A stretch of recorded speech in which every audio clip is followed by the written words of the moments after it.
여러분 안녕하세요. 오랜만에 패드 수업으로 여러분들을 찾아뵙겠습니다. 아시다시피 선생님이 몸이 아파서 학교에 나갈 수 없는 관계로 이렇게 패드 수업을 하게 되었습니다. 역시나 또 새벽 촬영이다 보니 목이 많이 갔네요.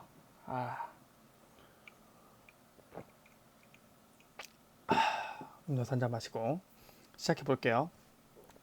오늘 우리 배울 내용은 주기율표입니다. 주기율표. 자, 주기율표에 대해서 배울 텐데요. 주기율표라는 건 사실 여러분들이 1학년 때 한번 배운 내용이에요. 배운 내용인데 그걸 조금만 더 디테일하게 배워보도록 하겠습니다.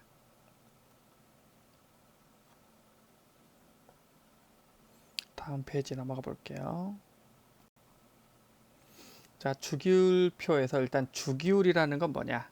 주기율이라는 건 뭐냐면 원소를 원자번호 순으로 배열을 했어요. 그러니까 원자번호 순이라는 거는 양성자 수 순으로 배열을 했다는 얘기죠. 자, 그렇게 배열을 해봤을 때 성질이 비슷한 원소가 주기적으로 나타나는 것.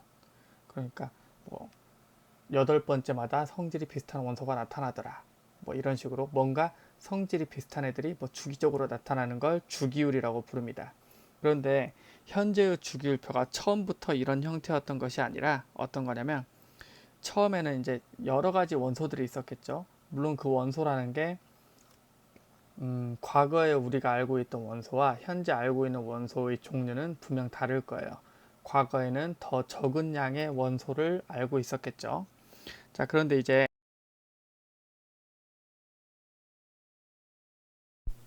실수로 뮤트를 눌렀네요. 자, 그런데 그 되베라이너라는 사람이 있어요. 이 되베라이너라는 사람은 어떤 사람이냐면 되베라이너 새쌍 원소설을 제시했어요. 새쌍 원소설. 그럼 새쌍 원소설이라는 건 뭐냐면 새쌍 원소설이라는 건 이 데베라이너라는 사람이 그때까지 알려진 원소들을 봤더니 예를 들어 뭐 A라는 원소, B라는 원소, C라는 원소, D라는 원소, E라는 원소, F라는 원소가 있었다고 합시다. 그런데 봤더니 얘네들이 예를 들어 A랑 D랑 E는 성질이 비슷하고 B랑 C랑 F가 성질이 비슷하다. 이렇게 세 개씩 묶어서 성질이 비슷한 원소들이 있다는 사실을 밝혀낸 거예요. 자, 그래서 이게 현대의 주기율표와는 상당히 거리가 있는 편이지만 그래도 원소들을 갖다가 성질이 비슷한 애들끼리 묶으려고 했던 시도다라고 해서 이 주기율표의 시작으로 보고 있어요. 그러니까 주기율표를 만들기 위한 어떤 행위의 시작으로 보고 있습니다. 그리고 이제 이 뉴렌즈라는 사람이 옥타브설이라는 걸 얘기했는데 누누이 강조하지만 이 옥타라는 것은 몇을 의미하는 접두어예요? 네, 8을 의미하는 접두어죠. 그렇죠. 8을 의미하는 접두어. 그래서 무슨 얘기냐면 어, 현재까지 그 당시까지 알려진 원소들을 원자량 순으로 배열을 해봤더니 원자량 순으로 뭐 A, B, C, D, E, F, G, H, I, J, K, L, M, N, O, P 이런 식으로 원자량 순으로 배열을 해봤다고 합시다. 이렇게 배열을 해봤더니 8번째마다 성질이 비슷한 애들이 나온다는 사실을 밝혀낸 거예요. 8번째마다. 즉 여기에서 한 칸, 두 칸, 세 칸, 네 칸, 다섯, 여섯, 일곱, 8칸을 가면 이렇게 둘이 성질이 비슷하다는 걸 알게 됐고 여기에서 하나, 둘, 셋, 넷, 다섯, 여섯, 일곱, 8칸을 가면 이렇게 성질이 비슷하다는 걸 밝혀낸 거예요. 사실 주기율표를 알고 있는 우리들로서는 너무 당연한 이야기이긴 한데 이 당시에는 상당히 획기적인 발견이었겠죠. 그래서 8번째마다 성질이 비슷한 애들이 나오더라 라고 해서 옥타브 설이라고 불렀고요. 그리고 이제 지금의 주기율표와 매우 유사한 형태로 나오게 된 게 바로 멘델레예프의 주기율표고요.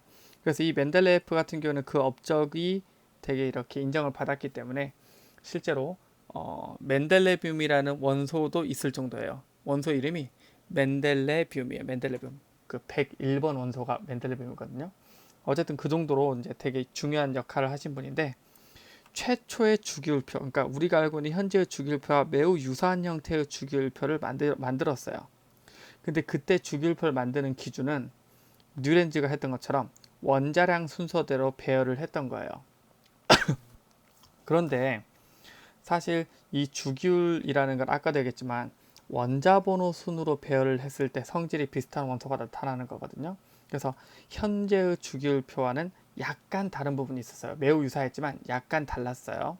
그래서 이제 모즐리라는 사람이 X선을 이용을 해서 양성자의 개수를 정확하게 측정할 수 있게 되면서 양성자의 개수, 즉 원자 번호를 정확하게 알게 됐으니까 걔네들을 원자 번호 순으로 나열을 했어요.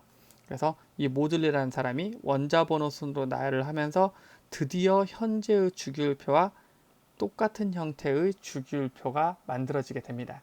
그리고 그 이후에 새로운 원소들이 발견될 때마다 주기율표를 계속해서 채워나가서 현재는 뭐 110 몇 번까지 있는 아주 큰 주기율표가 만들어지게 된 거죠. 주기율표의 역사는 이렇게 되었다라는 거 알아두시길 바라고요. 자, 다음 내용으로 넘어가 보도록 하겠습니다. 자, 현대의 주기율표는요. 그래서 이렇게 생겼습니다. 이렇게 생겼는데 여러분 잘 아실 거예요. 이렇게 뭐 수, 헬리, 배, 붕탄질산, 플레나마, 알규인랑 염화칼칼 뭐 이렇게 있어요. 자, 그런데 이 주기율표에서 가로줄, 세로줄 이런 거 아시죠? 뭐냐면 예를 들어 여기 있는 이 가로줄 있죠? 가로줄, 가로줄, 가로줄, 가로줄, 가로줄. 이렇게 가로줄, 뭐 이렇게 가로줄. 이 가로줄을 뭐라고 부르냐면 주기라고 부르고, 그 다음에 이렇게 얘네들이 세로줄이죠. 이 세로줄 파란색으로 해볼까요? 이 세로줄, 세로줄, 세로줄, 세로줄. 이런 이 세로줄을 뭐라고 부르냐면 족이라고 불렀죠. 그래서 얘네들이 주기와 족을 통해서 가로줄과 세로줄로 이렇게 해서 하나의 표로 만들어진 게 현대의 주기율표고, 현대의 주기율표는 아까도 얘기했던 것처럼 원자번호 순으로 배열을 하는데 이제 모양이 이렇게 특이한 형태인 이유는 오비탈을 배웠다면 어느 정도 이해는 할 수 있을 겁니다. 자, 그럼 족과 주기에 대해서 좀 더 자세히 얘기해 보도록 하죠.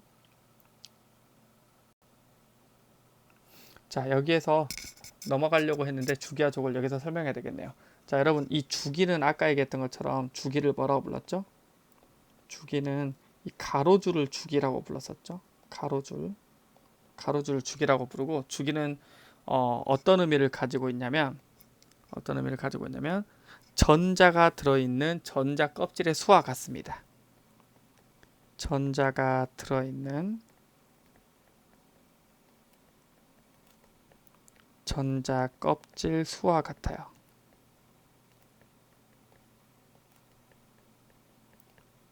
그래서 1주기 원소 같은 경우에는 첫 번째 전자 껍질까지 사용을 한다는 뜻이고, 2주기 원소 같은 경우에는 두 번째 껍질까지 사용을 한다는 뜻이고, 3주기 원소 같은 경우에 세 번째 껍질까지 사용을 한다라는 의미를 가집니다. 그래서 같은 주기 원소는 전자가 들어있는 전자 껍질 수가 같고요. 주기는 몇 주기까지 있냐면 1주기에서 7주기까지 존재합니다. 이렇게 알아두시고요. 그 다음에 족 같은 경우에 발음 똑바로 족의 경우에는 말이죠. 네, 족의 경우는 이제 세로줄 부분을 족이라고 하는데, 이 세로줄은 어떤 의미를 가지냐면 같은 족 원소는 원자과 전자 수가 같아요. 원자과 전자 수가 같아요. 그래서 1학년 때 배웠지만 원자과 전자의 수가 같으면 뭐가 비슷하다 그랬죠? 화학적인 성질이 비슷하다 그랬죠. 화학적 성질이 매우 비슷하게 돼요. 그러니까 즉 세로줄, 같은 세로줄에 있는 애들은 성질이 비슷하다라고 얘기할 수 있겠고요. 족은 몇 쪽부터 몇 쪽까지 있냐면 1쪽부터 18쪽까지 있습니다. 1쪽부터 18쪽까지 있고요. 1쪽과 2쪽 그리고 13에서 17쪽까지는 원자과 전자의 수가 족의 끝자리 수랑 같아요. 무슨 얘기냐면 1족 원소는 원자과 전자가 1개, 2족 원소는 원자과 전자가 2개, 13족 원소는 원자과 전자가 3개, 14족은 4개, 15족은 5개, 16족은 6개, 17족은 7개, 이런 식으로 얘네들 같은 경우에는 원자과 전자의 수가 족의 끝자리 수랑 같다. 기억해 주세요. 원자과 전자의 수가 족의 끝자리 수와 같다.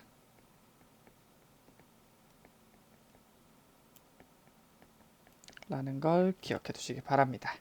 다시 이제 뒤로 넘어가 볼게요.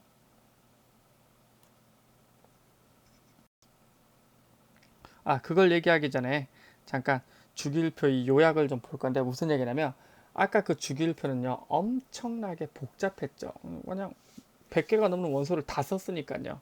그런데 사실 우리가 고등학교에서 쓰는 원소들은 대부분 1주기에서 4주기 사이에 다 들어갑니다. 1주기에서 4주기 사이에 다 들어가고요. 그렇기 때문에 우리는 원자 번호와 원소의 이름을 모두 다 외워야 되는 거는 기본적으로 원자 번호 1번부터 20번까지를 기본으로 외워야 된다고 얘기를 해요. 그러다 보니까 뭘 제외하고 외우게 되냐면 3족부터 12족을 제외하고 외우게 되죠. 그렇게 하면 수헬리베, 붕탄질산, 플레나마, 알규인황, 염화, 칼칼 순서대로 이렇게 배열을 할 수 있어야 됩니다. 여러분들 기본적으로 얘는 1번부터 20번까지 외우고 이 모양으로 배열할 수 있어야 된다는 거 꼭 잊지 마시고요. 넘어가 볼게요.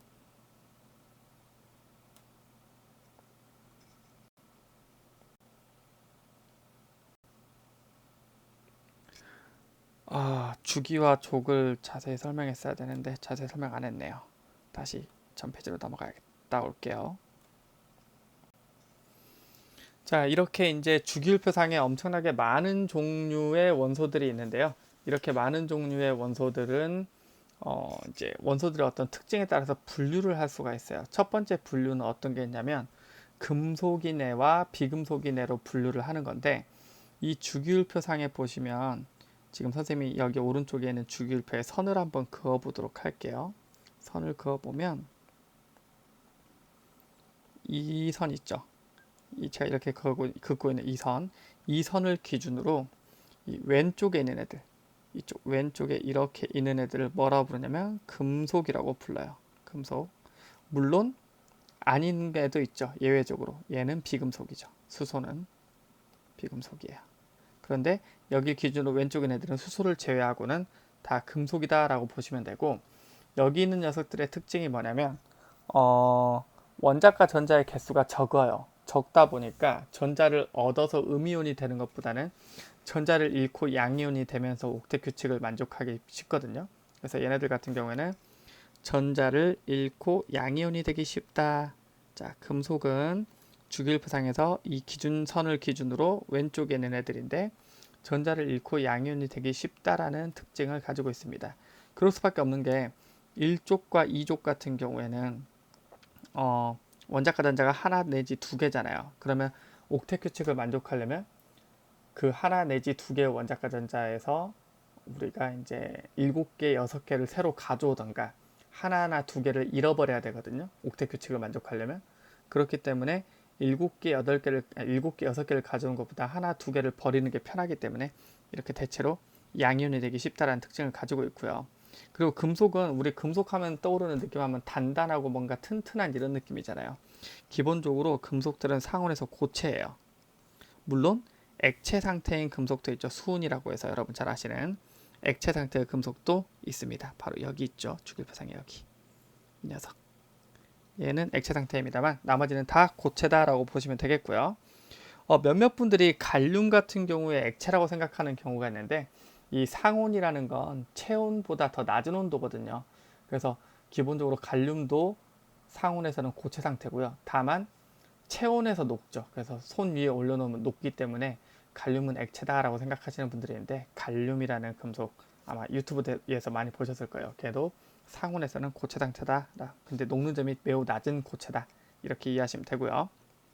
그 다음에 우리가 이제 그 결합에서 배우겠지만 금속 같은 경우에는 금속 결합을 하기 때문에 어떤 녀석을 가지게 되냐면 얘는 금속은 필연적으로 자유전자라는 걸 가지게 돼요.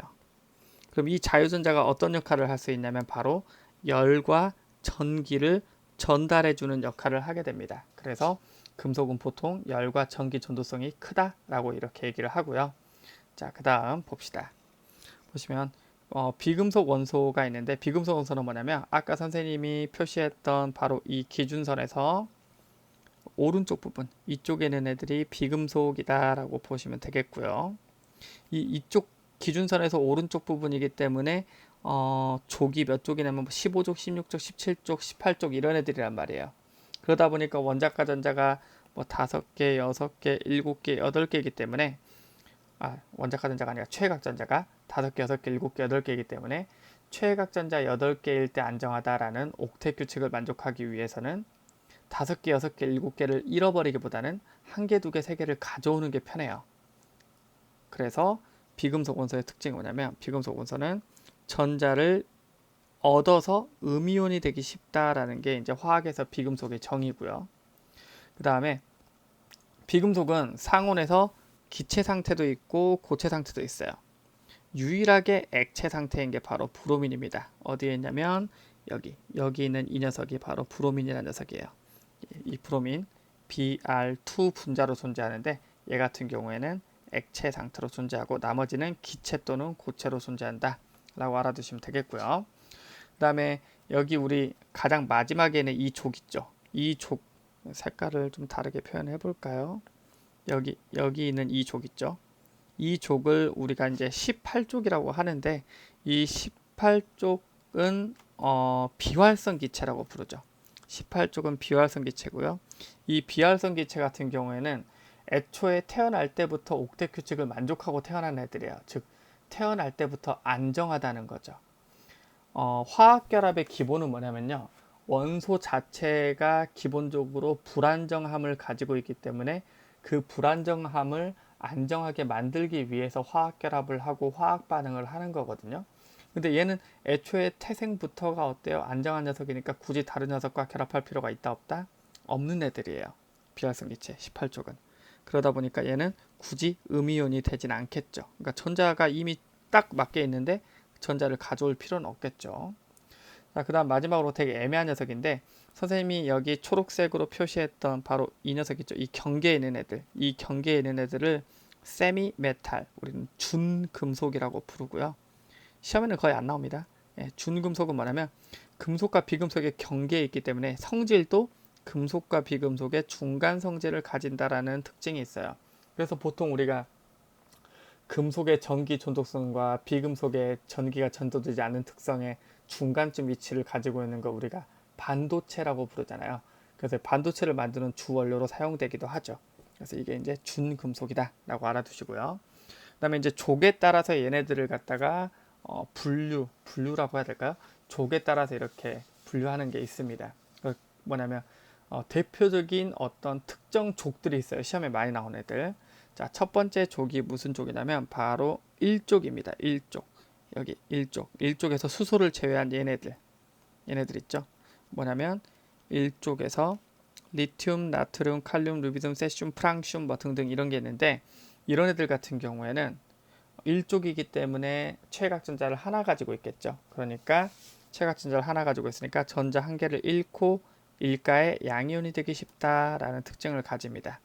전자 하나를 잃고 일가의 양이 되기 쉽다. 무슨 얘기냐면 예를 들어 나트륨이 있으면 이 나트륨은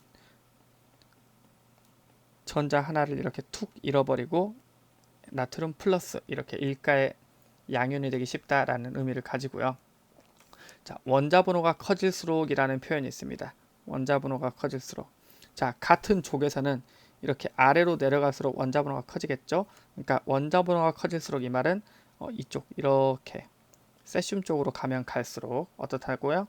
세슘 쪽으로 가면 갈수록 이렇게 금속성, 반응성이 커진다라는 성질이 있습니다. 자, 금속성, 반응성이 커진다라는 말은 무슨 얘기냐면 반응성은 이름 그대로 다른 원소와 반응을 잘 한다라는 걸 생각하면 되겠고요. 이 금속성이라는 거 뭐냐면 금속은 전자를 잃고 양이온이 되기 쉽다 그랬죠. 그러니까 이 금속성이라는 건 뭐냐면 전자를 잃기 쉽다는 걸 의미합니다. 전자를 쉽게 잃어요. 이것도 이제 나중에 핵의 전하, 그러니까 유핵 전하라는 걸 배우면 이해하기 쉬운데요. 전자를 잃기 쉽다라는 특징을 가지고 있어요. 자, 그 다음에 17족 원소 봅시다. 자, 17족 원소 같은 경우에는 여기 플로린, 염소, 브로민, 아이오딘, 아스타틴이 있는 이쪽이죠. 이쪽이 17쪽이죠. 이 17쪽을 우리가 뭐라고 부르냐면 네, 할로젠 원소라고 부릅니다. 할로젠 원소. 나 때는 말이야 이걸 할로겐이라고 배웠는데요. 이제는 할로젠이라고 읽어요. 자, 이 할로젠 원소 17쪽 할로젠 원소 같은 경우에는 플로린, 염소, 브로민, 아이오딘 등 이런 애들이 할로젠 원소인데 얘는 17쪽이기 때문에 최각전자를 7개 가지고 있죠. 그렇기 때문에 하나만 더 가져오면 옥텟 규칙을 만족할 수 있잖아요. 그래서 전자 한 개를 얻어서 일가의 음이온이 되기 쉽다. 일가라는 말을 빼먹었네. 자, 전자 하나를 얻어서 일가의 음이온이 되기 쉽다라는 특징을 가지고요. 그러니까 저기 알칼리 금속과 정반대죠. 그 다음에 원자 번호가 커질수록 그 얘기는 아까 얘기했던 것처럼 뭐예요? 이 주기율표 상에서 아래쪽으로 갈수록이라는 뜻이죠. 그렇죠? 원자 번호가 커질수록 즉 플로린보다 염소보다 브로민보다 아이오딘이 이쪽으로 가면 갈수록 어떤 특징을 가진다? 바로 반응성, 얼마나 반응을 잘하느냐죠. 비금속성은 얼마나 전자를 잘 받아들이냐죠. 맞죠? 그게 점점 작아져요. 그러니까 반응성과 비금속성이 어디로 갈수록 커진다는 얘기예요. 위로 올라갈수록 커진다는 얘기죠. 위로 올라갈수록. 그러니까 어떻게 되는 거냐면 플로린, 염소, 브로민, 아이오딘이 있으면 이렇게 이번에는 위쪽으로 갈수록 반응성이 크고 비금속성도 커진다라는 의미를 가지고 있습니다. 그래서 주기율표 전체적으로 보면 이런 느낌이라고 보시면 돼요. 뭐냐면 왼쪽 귀퉁이 이쪽으로 갈수록 금속성이 커지는 거고요. 오른쪽 귀퉁이 여기 비금 18쪽 비활성 기체 제외하고 이 플로린 방면으로 가면 갈수록 비금속성이 커진다라고 생각하시면 돼요. 그래서 왼쪽 아래쪽 귀퉁이로 갈수록 금속성이 커진다. 그리고 18쪽을 제외하고 오른쪽 위에 귀퉁이로 갈수록 비금속성이 커진다. 이렇게 기억하시면 되겠습니다. 마지막으로 18쪽에 있는 헬륨, 네온, 아르곤, 크립톤, 크세논? 요새 뭐라고 읽지? 크세논, 라돈 이런 애들이 있어요. 이런 애들은 비활성 기체라고 부릅니다. 비활성 기체라고 부르는데 이 비활성 기체 같은 경우에 왜 비활성이냐면 헬륨, 네온, 아르곤, 크립톤 얘네들이 왜 비활성 기체냐면 애초에 태어날 때부터 옥텟 규칙을 만족하고 태어나요. 헬륨은 옥텟 규칙이라고 하긴 그렇지만 어쨌든 가장 마지막 껍질을 다 채우고 태어나죠. 그렇기 때문에 이미 본인 스스로가 안정한 상태이기 때문에 다른 녀석과 결합을 할 필요가 없다라는 거죠. 자, 생각해 봅시다. 상상을 해볼게요. 선생님과 정우성 중에서 누가 더 완벽해 보이세요? 자, 봅시다. 선생님, 정우성. 수행평가에 반응하지 않습니다. 가슴에 손을 얹고 솔직하게 얘기해보세요. 자, 선생님과 정우성 중에서 자, 얼굴을 보나 키를 보나 재력을 보나 뭘 보나 선생님과 정우성 중에서 누가 더 완벽해 보이고 누가 더 안정해 보이시나요? 당연히 인정하고 싶진 않지만 정우성이 훨씬 더 멋있죠. 능력도 있고 그쵸? 그러니까 이 사람은 되게 안정적이잖아요. 자기가 가지고 있는 것만으로 충분히 안정적이에요. 그러니까 이 사람 결혼했어요, 안 했어요? 결혼 안 했잖아요. 왜? 자기가 가지고 있는 것만으로도 충분히 안정하니까 다른 사람과 결합할 이유가 없는 거예요. 하지만 부족한 선생님을 봅시다. 아주 그냥 부족한 이 선생님은요. 이 부족함을 채워줄 수 있는 사람과 결혼을 했죠. 벌써. 왜? 부족하니까. 안정적이지 않으니까. 나 혼자 사는 게 너무 불안하니까. 그래서 결혼을 한 거예요. 웃자고 하는 소리지만 어쨌든 봅시다. 비활성 기체는 애초에 태어날 때부터 얘는 정우성이야. 그냥 완전 원빈이고 원빈은 결혼해버렸구나. 정우성으로 합시다. 정우성이야 그냥. 완벽해. 완벽하니까 굳이 다른 원소와 반응을 할 필요가 없는 거죠. 그래서 이걸 비활성 기체라고 이렇게 부릅니다. 자, 그래서 이 원소의 분류 잘 기억해 두시길 바라고요. 다음 페이지 넘어가 볼게요. 실제 시험에서 이제 많이 쓸 수 있을 만한 게 바로 여기서 나오는 뭐냐면 바로 전자배치의 주기성입니다. 전자배치의 주기성. 자, 전자배치를 우리가 할 때 그 주기율표상에서 보면 전자배치를 해보면 주기성이 있어요. 무슨 얘기냐면 일단 아까 얘기한 것처럼 이 주기는 가장 바깥쪽 껍질이 몇 번째 껍질인지를 알려주는 거였죠. 맞죠? 그러니까 얘네들은 이 일주기에 있는 애들은 이렇게 1번 껍질 가장 마지막 껍질이 첫 번째 껍질이 되는 거고요. 2족에 있는 애들은 가장 마지막 껍질이 두 번째 껍질이 되는 거예요. 자, 근데 보시면 우리가 배웠던 이 전자배치 에너지 준위 순서 있잖아요. 뭐냐면 1S, 2S, 2P, 3S, 3P, 4S, 3D, 4P, 5S 이 순서대로 전자를 채워보면 어떤 결론에 도달하게 되냐면 1쪽에 있는 애들 같은 경우는 언제나 S오비탈의 하나를 채우면서 끝나요. 이렇게 가장 마지막 껍질을 S오비탈의 하나를 채우면서 끝나고요. 2족인 애들 같은 경우에는 가장 마지막 껍질을 S오비탈의 두 개를 채우면서 끝나고요. 13족 같은 경우에는 가장 마지막 껍질에 있는 P오비탈의 한 개씩 채우면서 끝나고요.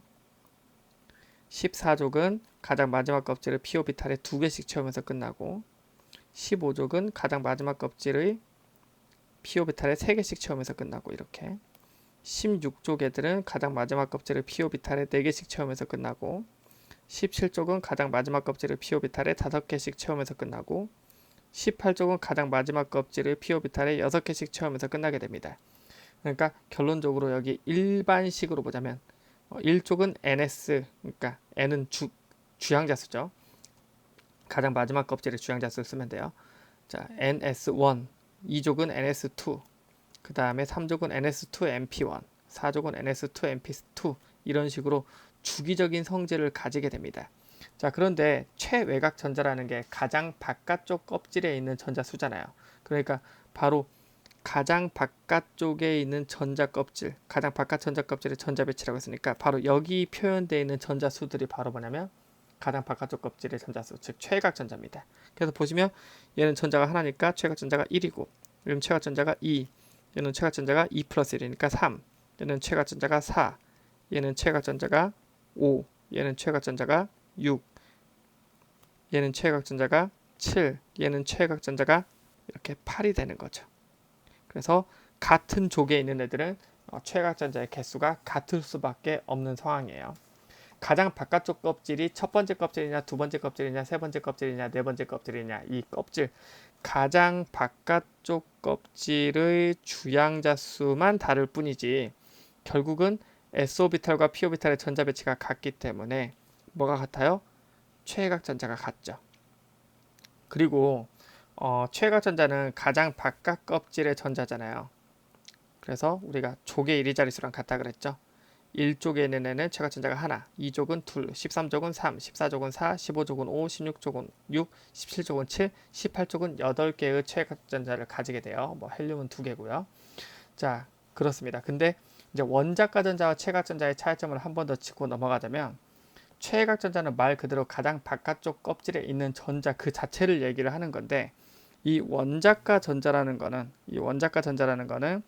최외곽 전자 중에서 이제 화학 반응에 관여하여 화학적 성질을 결정하는 전자를 최외곽 전자라 그 원자가 전자라고 해요. 그래서 기본적으로 가장 바깥쪽 껍질에 있는 전자들은 화학 반응에 관여를 하거든요. 근데 문제는 뭐냐면 비활성 기체의 경우에는 얘네들 가장 바깥쪽에 껍질에 있는 전자가 몇 개야? 8개인데 얘네들은 애초에 안정한 녀석이기 때문에 화학 반응에 관여를 하지 않죠. 그렇기 때문에 얘는 최외곽 전자는 8개지만 18쪽은 최외곽 전자 8개지만 화학 반응에 관여하지 않기 때문에 걔네들이 원자가 전자는 0이다 라고 표현을 합니다. 그리고 나머지 1쪽부터 17쪽 애들 같은 경우에는 그 최외곽 전자 자체가 다 화학 반응에 관여하기 때문에 최외곽 전자의 개수랑 원자가 전자의 개수가 같게 되죠. 그래서 여기 보시면 원자가 전자가 1, 2, 3, 4, 5, 6, 7 여기까지는 최외곽 전자랑 같죠. 다만 여기 18쪽은 최가 전자는 8이지만 원자가 전자는 0이다. 이렇게 이해하고 계시면 되겠습니다. 자, 여기까지 해서 그러니까 주기율표에 대한 내용을 맞춰봤고요. 이렇게 패드에다 쓰고 하니까 PPT 만들어서 패드에 하니까 확실히 시간은 되게 단축이 되네요. 그런데 여러분들은 일단 제가 수업하는 거에 비해서 이제 이해하는 속도는 좀 느릴 수 있잖아요. 그렇기 때문에 천천히 돌려보면서 공부하시고요. 그 다음에 이제 모르는 거 있으면 언제든지 선생님에게 물어보시기 바랍니다. 자, 그러면 오늘 수업은 여기서 마치고 다음 시간에는 이제 주기적 성질에 대해서 가져오도록 할게요. 여러분 수고하셨습니다. 안녕히 계세요.